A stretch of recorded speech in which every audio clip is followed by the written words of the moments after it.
Welcome back. I am Pemberton, and this is part 5 of Josephus's Wars. Here Josephus shows us the two faces of Herod.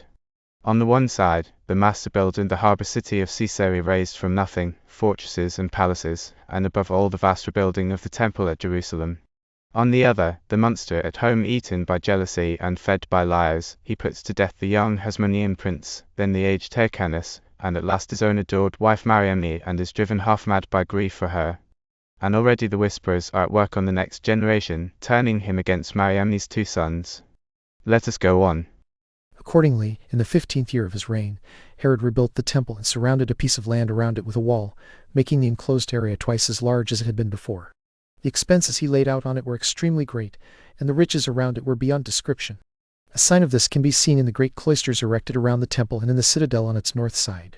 He built the cloisters from the foundation, but repaired the citadel at vast expense. It was nothing less than a royal palace, and he called it Antonia in honor of Antony. He also built himself a palace in the upper city, containing two very large and most beautiful apartments, which even the holy house itself could not compare with in size. One apartment he named Caesarum, and the other Agrippium after his two great friends. Yet he did not preserve their memory only through particular buildings that bore their names. His generosity extended as far as entire cities. In Samaria he built a most beautiful wall around a country 20 furlongs long, brought 6,000 inhabitants into it, allotted to it a very fruitful piece of land, erected in the middle of this newly built city a very large temple to Caesar, and set apart around it a sacred portion of land 3.5 furlongs in extent. He called the city Sebast from Sebastus or Augustus, and arranged the affairs of the city in the most regular manner. When Caesar further bestowed another additional country on him, Herod also built there a temple of white marble near the fountains of Jordan. The place is called Panium. There a mountain peak rises to an immense height, and at its side below, or at its base, a dark cave opens. Within it is a terrifying precipice descending abruptly to a vast depth. It contains a mighty quantity of motionless water, and when anyone lets down something to measure the depth of the earth beneath the water, no length of cord is sufficient to reach it. The fountains of Jordan rise outwardly at the roots of this cavity. Some think this is the ultimate source of Jordan, but we shall speak of that matter more accurately in the following history.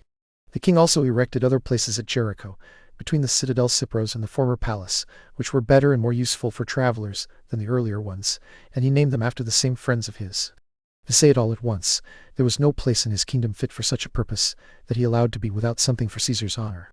After filling his own country with temples, he poured out similar abundant marks of esteem into his province and built many cities that he called Caesareas. When he observed that a city by the seaside, named Stratos Tower, had fallen into deep decay, but that the place, because of the excellence of its situation, was capable of great improvements through his generosity, he rebuilt it entirely with white stone and adorned it with several very splendid palaces. In this especially he showed his magnanimity.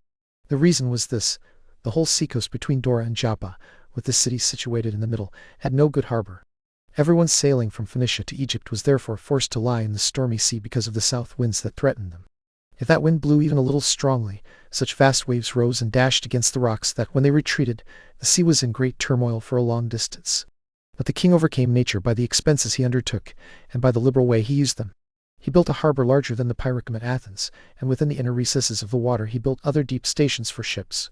Although the place where he built was greatly opposed to his purpose, he struggled so completely against the difficulty that the strength of his construction could not easily be conquered by the sea. The beauty and ornament of the works were such that it looked as though he had faced no difficulty in the operation. When he had measured out as large a space as mentioned before, he lowered stones into water 20 fathoms deep. Most of them were 50 feet long, 9 feet deep, and 10 feet broad, and some were even larger. When the harbor had been filled up to that depth, he enlarged the wall that now stood above the sea until it was 200 feet wide. 100 feet of it had buildings in front to break the force of the waves, and from this it was called Procumatia, the first breaker of the waves. The rest of the space lay under a stone wall that ran around it. On this wall were very large towers, the chief and most beautiful of which was called Drusium, after Drusus, Caesar's son-in-law.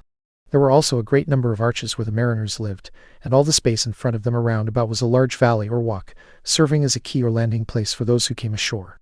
The entrance was on the north, because the north wind was the gentlest of all the winds there. At the mouth of the harbor, on each side, stood 3 great colossi supported by pillars. The colossi on the left hand as one sailed into the port were supported by a solid tower, while those on the right hand were supported by 2 upright stones joined together, larger than the tower on the other side of the entrance. There were continuous buildings joined to the harbor, themselves also made of white stone. The narrow streets of the city led to this harbor and were built at equal distances from one another. Opposite the mouth of the harbor, on an elevation, stood a temple for Caesar, excellent in both beauty and size. It was a colossus of Caesar, not smaller than that of Jupiter Olympius, which it was made to resemble. The other colossus of Rome was equal to that of Juno at Argos. So Herod dedicated the city to the province, and the harbor to the sailors there, but he ascribed the honor of the building to Caesar, and named it Caesarea accordingly. He also built the other structures, the amphitheater, the theater, and the marketplace, in a manner suited to that name. He appointed games every 5th year, and likewise called them Caesar's games. He himself first proposed the largest prizes in the 192nd Olympiad. In these games, not only the victors themselves, but those who came next after them, and even those who came in 3rd place, shared in his royal generosity. He also rebuilt Anthedon, a city on the coast that had been demolished in the wars, and named it Agrippium. Moreover, he had so great an affection for his friend Agrippa that he had his name engraved on the gate he himself had erected in the temple. Herod was also a lover of his father, if any person ever was. He made a monument for his father, namely the city he built in the finest plain in his kingdom, a place with rivers and trees in abundance, and he named it Antipateris. He also built a wall around the citadel above Jericho, a very strong and very fine building, dedicated it to his mother, and called it Cypros. Moreover, he dedicated a tower at Jerusalem and called it by the name of his brother Phasaelus. Its structure, size, and magnificence we shall describe later. He also built another city in the valley that leads northward from Jericho and named it Phasaelis. And as he handed down to eternity the memory of his family and friends, he did not neglect a memorial for himself. He built a fortress on a mountain toward Arabia and named it after himself, Herodium. He gave the same name to the hill shaped like a woman's breast, 60 furlongs from Jerusalem. He also bestowed much skillful art on it with great ambition, built round towers all around its top, and filled the remaining space with the most costly palaces, so that not only the sight of the inner apartments was splendid, but great wealth was also laid out on the outer walls, partitions, and roofs. Besides this, he brought a mighty quantity of water from a great distance at vast expense, and raised an ascent to it of 200 steps of the whitest marble, for the hill itself was moderately high and entirely artificial. He also built other palaces around the base of the hill, sufficient to receive the furniture placed in them, as well as his friends. Because it contained all necessities, the fortress might seem to be a city, but by its limits it was only a palace. After building so much, he showed the greatness of his soul to no small number of foreign cities. He built exercise palaces at Tripoli, Damascus, and Ptolemais. He built a wall around Byblos, as well as large rooms, cloisters, temples, and marketplaces at Berytus and Tyre, with theaters at Sidon and Damascus. He built aqueducts for the Laodiceans who lived by the seaside, and for Ascalon he built baths and costly fountains, as well as cloisters around a court, admirable in both workmanship and size. Moreover, he dedicated groves and meadows to some peoples. Not a few cities received lands as his donation, as if they were parts of his own kingdom. He also bestowed annual revenues, and those forever, on settlements for exercises, and appointed for them, as well as for the people of Kos, that such rewards should never be lacking. He gave grain to all who needed it, and gave Rhodes large sums of money for building ships, and he did this in many places and often. When Apollo's temple had burned down, he rebuilt it at his own expense, better than it had been before.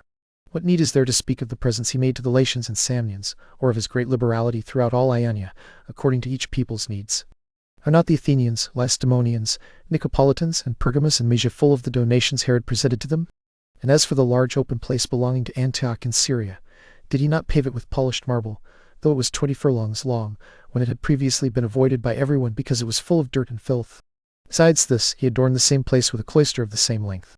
It is true that someone may say these were favors peculiar to the particular places on which he bestowed them. But what he gave to the Eleans was a donation not only to all Greece in common, but to the whole inhabited earth, as far as the glory of the Olympic games reached. When he saw that they had come to nothing for lack of money, and that the only remains of ancient Greece were in a manner disappearing, he not only became one of the combatants in that return of the 5th year games, at which he happened to be present while sailing to Rome, but he settled revenues of money on them forever, so that his memorial as a combatant there can never fail.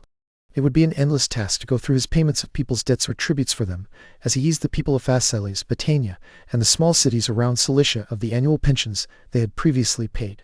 However, the fear he felt greatly disturbed the greatness of his soul, lest he be exposed to envy or seem to pursue greater things than he ought, while he bestowed more liberal gifts on these cities than their own owners did.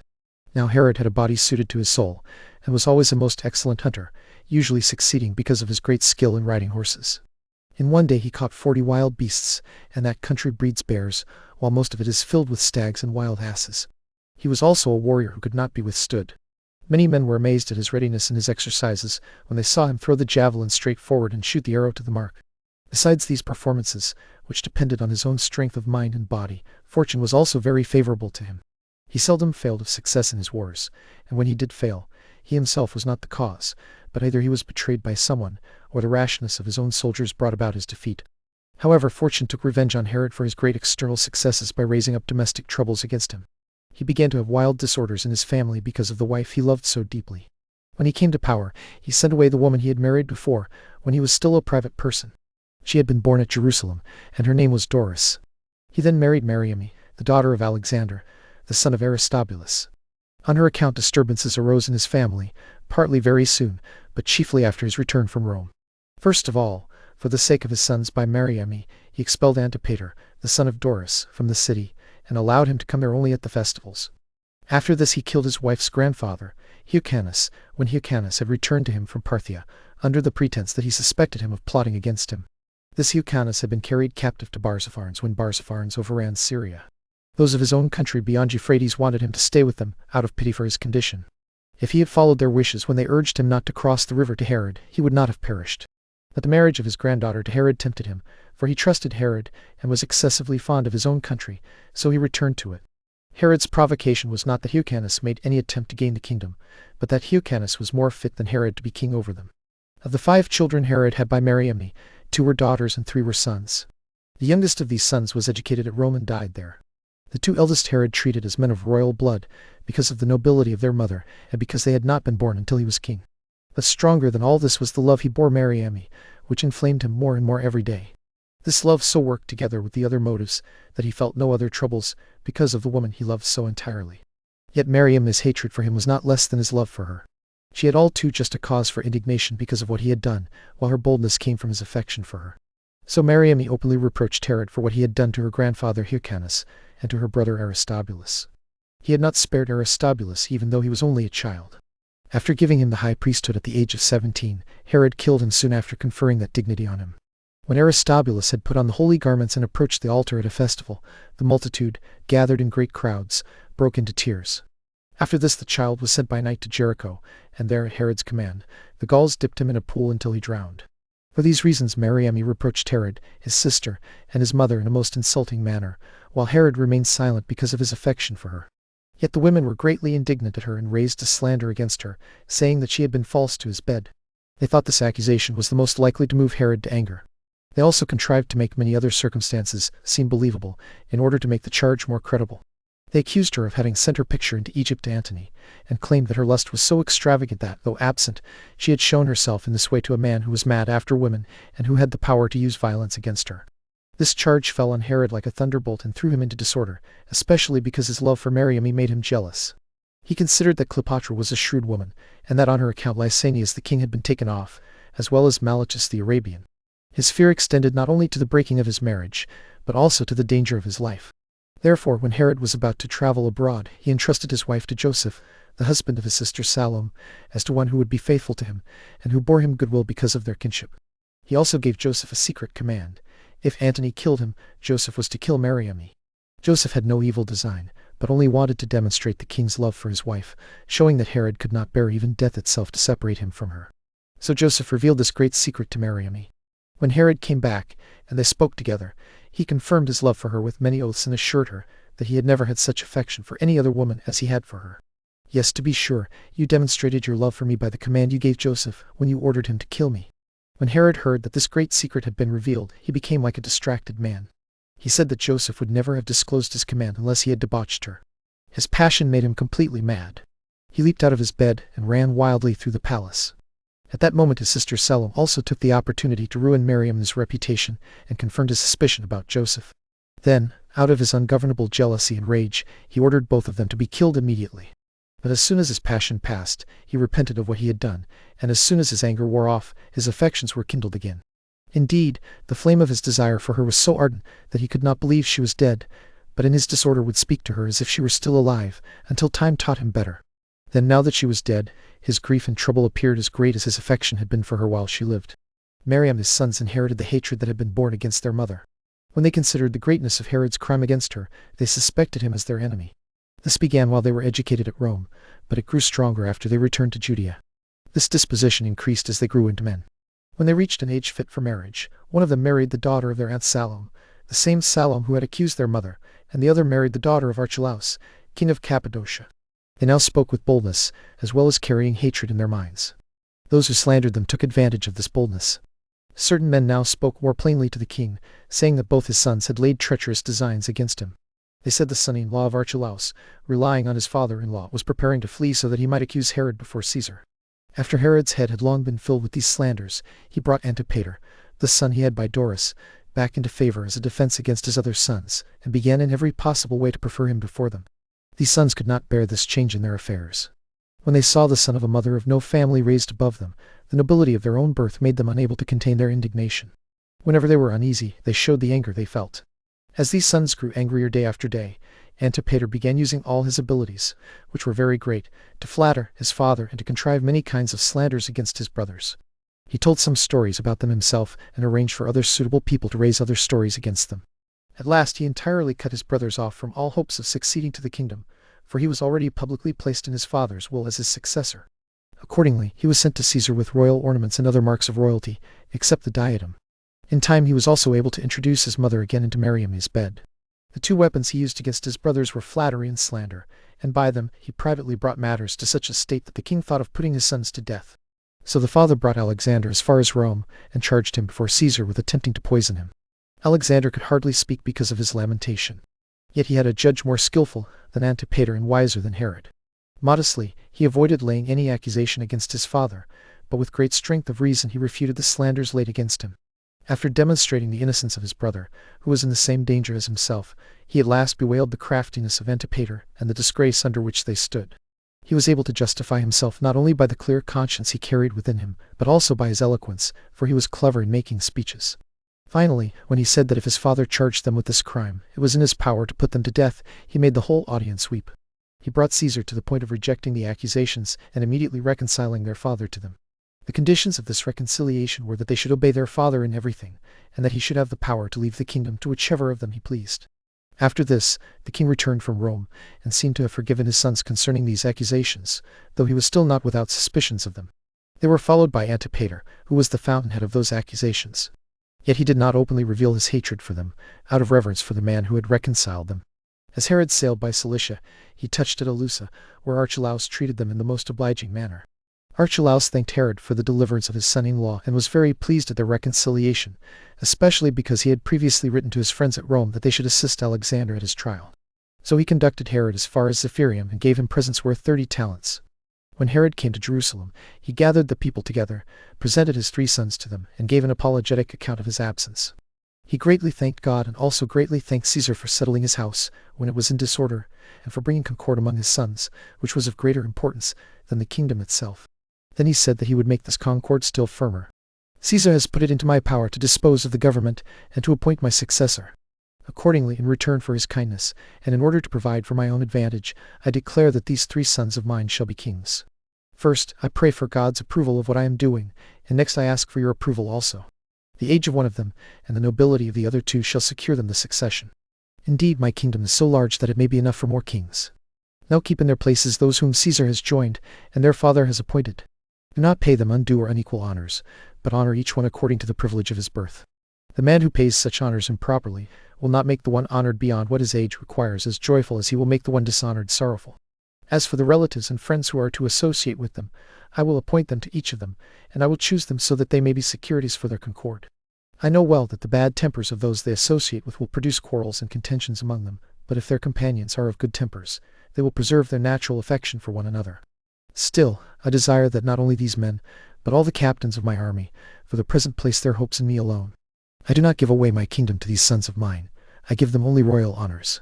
By this they will enjoy the pleasant parts of government as rulers themselves, while the burden of administration will rest on me, whether I wish it or not. Let everyone consider my age, how I have conducted my life, and what piety I have practiced. My age is not so great that men may soon expect the end of my life, nor have I indulged in such a luxurious way of living as cuts men off while they are young. We have been so religious toward God that we have reason to hope we may reach a very great age. But those who cultivate friendship with my sons in order to aim at my destruction shall be punished by me on their account. I am not someone who envies my own children, and therefore forbids men to pay them great respect, but I know that such extravagant respects are the way to make them insolent. If everyone who comes near them will turn this over in his mind, that if he proves a good man he shall receive a reward from me, but if he proves seditious his ill-intended complaisance shall gain him nothing from the one to whom it is shown. I suppose they will all be on my side, that is, on my son's side. For it will be to their advantage that I reign and that I remain in concord with them. But you, my good children, reflect on the holiness of nature itself, by which natural affection is preserved even among wild beasts. Next, reflect on Caesar, who has made this reconciliation among us. Third, reflect on me, who beg you to do what I have the power to command you. Continue as brothers. I give you royal garments and royal honors, and I pray God to preserve what I have determined, if you remain in concord with one another. When the king had spoken in this way and had saluted each of his sons affectionately, he dismissed the multitude. Some of them assented to what he had said and wished it might take effect accordingly. But those who desired a change in affairs pretended that they had not even heard what he said. The quarrel between the brothers still accompanied them when they parted, and the suspicions they had of one another grew worse. Alexander and Aristobulus were deeply grieved that the privilege of the firstborn had been conferred to Antipater, while Antipater was very angry that his brothers were to succeed after him. But Antipater was changeable and politic in disposition. He knew how to keep silent, and by using great cunning he concealed the hatred he bore them. The others, depending on the nobility of their birth, had everything that was in their minds on their tongues. Many people provoked them further, and many of their supposed friends insinuated themselves into their acquaintance in order to spy out what they did. Everything Alexander said was immediately carried to Antipater, and from Antipater it was brought to Herod with additions. The young man could not say anything in the simplicity of his heart without giving offense. Whatever he said was turned into a slander against him. If he was ever a little free in conversation, great accusations were forged from the smallest occasions. Antipater was also continually setting people to provoke Alexander into speaking, so that the lies he raised against him might seem to have some foundation in truth. If among the many stories spread abroad, even one could be proved true, that was supposed to imply that the rest were true as well. As for Antipater's friends, they were all either naturally so cautious in speech, or had been so thoroughly bribed to conceal their thoughts, that none of these great secrets became known through them. One would not be mistaken in calling Antipater's life a mystery of wickedness. He either corrupted Alexander's acquaintances with money, or won their favor by flattery. By these two means he gained all his designs and brought them to betray their master, steal away his words, and reveal whatever he did or said. Thus he acted very cunningly in every respect, and opened a path for himself through slanders with the greatest shrewdness. He put on the face of a kind brother to Alexander and Aristobulus, while suborning other men to inform Herod about what they did. When anything was said against Alexander, Antipater would come in and pretend to be on his side. He would begin by contradicting what was said, but afterward he would arrange matters so privately that the king became indignant at Alexander. His general aim was to lay a plot and make it believed that Alexander was lying in wait to kill his father. Nothing gave these slanders so much confirmation as Antipater's defenses of him. By these methods Herod was inflamed. As his natural affection for the young men diminished every day, it increased just as much toward Antipater. The courtiers also inclined the same way, some of their own accord and others by the king's command. This was especially true of Ptolemy, the king's dearest friend, as well as the king's brothers and all his children, for Antipater was everything in everything. What was most bitter of all to Alexander was that Antipater's mother was also everything in everything. She gave counsel against them, was harsher than a stepmother, and hated the queen's sons more than it is usual to hate sons-in-law. All men therefore already paid their respects to Antipater in hope of advantage. It was the king's command that alienated everyone from the brothers, for he had charged his closest friends not to come near Alexander or his friends, and not to pay them any regard. Herod had also become terrible not only to his household at court, but to his friends abroad. Caesar had given no other king such a privilege as he had given Herod, that he might fetch back anyone who fled from him, even from a city not under his own jurisdiction. The young men did not know the slanders raised against them, and for that reason they could not guard themselves against them, but fell under them. Their father made no public complaints against either of them, though after a little time they perceived how matters stood by his coldness toward them, and by the great uneasiness he showed whenever anything troubled him.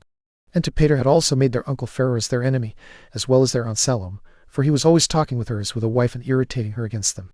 Moreover, Alexander's wife Glaphyras increased this hatred against them by tracing her nobility and genealogy from great persons and pretending that she was a lady superior to all others in that kingdom, since on her father's side she descended from Temenus, and on her mother's side from Darius, the son of Hystasps. She also frequently reproached Herod's sister and wives for the ignobility of their descent, saying that each of them had been chosen by him for beauty, and not for family. Now his wives were not few, since it had long been permitted among the Jews to marry many wives, and this king delighted in many. All of them hated Alexander because of Glaphyras' boasting and reproaches. Aristobulus also had raised a quarrel between himself and Salome, who was his mother-in-law, in addition to the anger he had conceived at Glaphyras' reproaches. He continually upbraided his wife with the meanness of her family and complained that while he had married a woman of low family, his brother Alexander had married one of royal blood. At this, Salome's daughter wept and told her mother, adding that Alexander had threatened the mothers of his other brothers, saying that when he came to the crown he would make them weave with their maidservants, and would make those brothers of his country schoolmasters. He made this jest against them, that they had been very carefully instructed in order to fit them for that employment. Salome could not contain her anger and told everything to Herod. Her testimony could not be suspected, since it was against her own son-in-law. There was also another slander that spread abroad and inflamed the king's mind.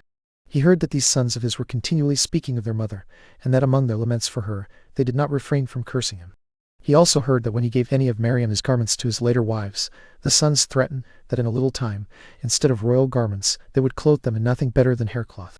Because of these things, although Herod was somewhat afraid of the young men's high spirit, he did not despair of bringing them to a better mind.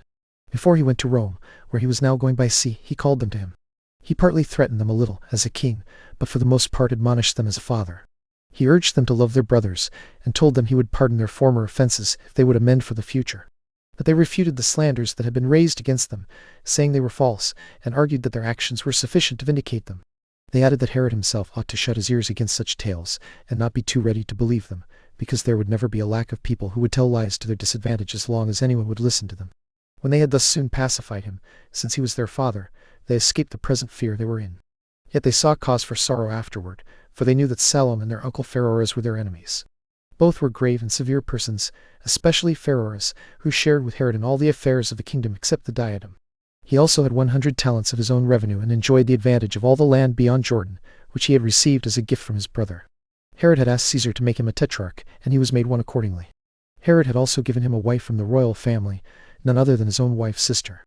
After her death, Herod had solemnly betrothed his own eldest daughter to him with a dowry of 300 talents, but Pharoras refused to consummate this royal marriage because of his affection for one of his maidservants. Herod was very angry about this and gave that daughter in marriage to the son of his brother, Joseph, who was afterward killed by the Parthians. But after some time he laid aside his anger against Pharoras and pardoned him as a man unable to overcome his foolish passion for the maidservant. Indeed, Pharoras had long before been accused, while Queen Mariamne was alive, as if he were in a plot to poison Herod. At that time so great a number of informers came forward that Herod himself, though he was an exceedingly great lover of his brothers, was brought to believe what was said, and to be afraid of it. When he had tortured many of those who were under suspicion, he at last came to Pharoras' own friends. None of them openly confessed the crime, but they admitted that Pharoras had prepared to take the woman he loved and flee to the Parthians. Costobarus, the husband of Salome, was also instrumental in bringing about this scheme and flight.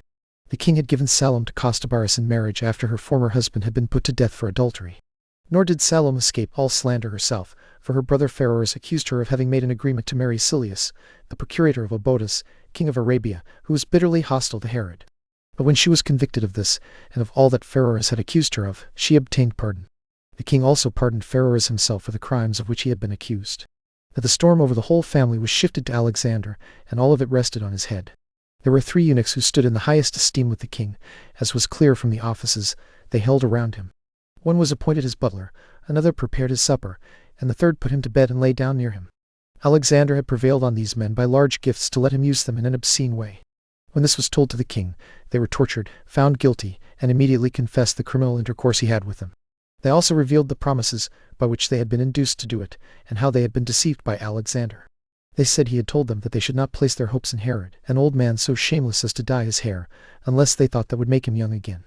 Instead, they should turn their attention to Alexander, who was to succeed to the kingdom, whether Herod wished it or not, and who before long would avenge himself on his enemies, and make his friends happy and blessed, themselves first of all.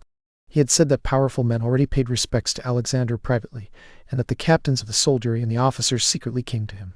These confessions terrified Herod so much that he did not dare publish them immediately. Instead, he secretly sent spies abroad night and day to make close inquiry into everything that was done and said. Whenever anyone was even suspected of treason, he put that person to death, so that the palace was full of horribly unjust proceedings. Everyone forged slanders according to his own enmity or hatred against others, and many abused the king's bloody passion to harm those with whom they had quarrels. Lies were easily believed, and punishments were inflicted sooner than the slanders were fully formed. The man who had just accused another was himself accused and led away to execution together with the man he had convicted, for the danger the king believed he was in made examinations very short. He proceeded to such bitterness that he could not look pleasantly on anyone who was not accused, and he was in the most barbarous disposition toward his own friends. Accordingly, he forbade many of them to come to court, and he spoke harshly to those whom he did not actually have power to punish. As for Antipater, he insulted Alexander now that he was under misfortune, gathered a strong company of his kindred together, and raised every kind of slander against him. The king was brought to such terror by these monstrous slanders and contrivances that he imagined he saw Alexander coming toward him with a drawn sword in his hand. So he immediately had Alexander seized and bound, and began examining his friends by torture. Many of them died under torture, but revealed nothing and said nothing against their consciences. Some, forced by pain to speak falsely, said that Alexander and his brother Aristobulus had plotted against him and were waiting for an opportunity to kill him while he was hunting, and then flee to Rome. Although these accusations were incredible in nature and were only framed under great distress, the king readily believed them. He thought it some comfort, after binding his son, that it might appear he had not done so unjustly. And there we leave Herod's court, glittering on the surface and rotten beneath. The king's love for his dead queen curdled into suspicion of her children. Next time, in part 6, that suspicion is worked remorselessly by his eldest son Antipater and a parade of slanderers, until Herod drags his own sons before Caesar on a charge of treason. Mind the footnotes, and beware the folly.